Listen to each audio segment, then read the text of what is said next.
문재인 정부의 교육 정책을 되짚어보는 기획보도입니다. 학령 인구가 줄면서 지방대학은 말 그대로 위기입니다. 지난해부터 대학 미달 사태가 본격화됐는데 시작은 역시 지방대부터였습니다. 문재인 정부는 대학 정원을 줄이는 등 다양한 대책을 내놨지만 그 효과엔 의문이 남습니다. 금창호 기자입니다. 이곳은 사학비리로 재정이 악화된 데다 신입생을 모으지 못해 문을 닫은 강원도 동해시의 한중대학교입니다. 한중대 부지는 4년 동안 새 주인을 찾지 못하고 폐허가 됐는데요. 이쪽을 보시면요. 학생들이 쉬어갔을 벤치와 테이블은 널브러져 있고 음료 자판기도 망가진 채 방치됐습니다. 강의동 입구의 문의 유리도 모두 깨져 있습니다. 안쪽으로도 한번 들어가 보시겠습니다. 강의실 책상엔 먼지만 가득하고 내부 벽과 기둥 곳곳엔 낯선 이의 낙서만 남았습니다. 한중대가 문을 닫으면서 고통은 고스란히 학교 구성원이 떠안았습니다. 교직원이 받지 못한 임금만 448억 원입니다.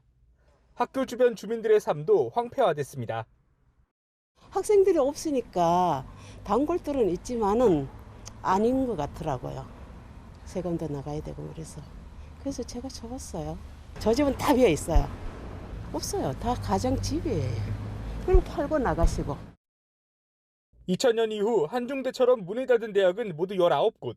이 가운데 7곳이 문재인 정부에서 폐교됐습니다. 학령 인구 감소로 이런 지방대의 위기는 앞으로 가속화될 것으로 보입니다. 현재 대학의 신입생 충원율은 90%가 넘는데 오는 2040년엔 신입생 충원율이 60% 아래로 떨어질 전망입니다. 이런 위기 극복을 위해 문재인 정부는 대학 정원을 줄이고 경쟁력을 강화하는 데 집중했습니다. 대학 규모를 적정화할 뿐 아니라 성인이 듣는 평생학습 교육과정 등을 만들게 했습니다. 그러나 대학 역량 기본진단평가에서 정원 감축을 대학 자율로 둬 대응이 부족했다는 평가가 나옵니다.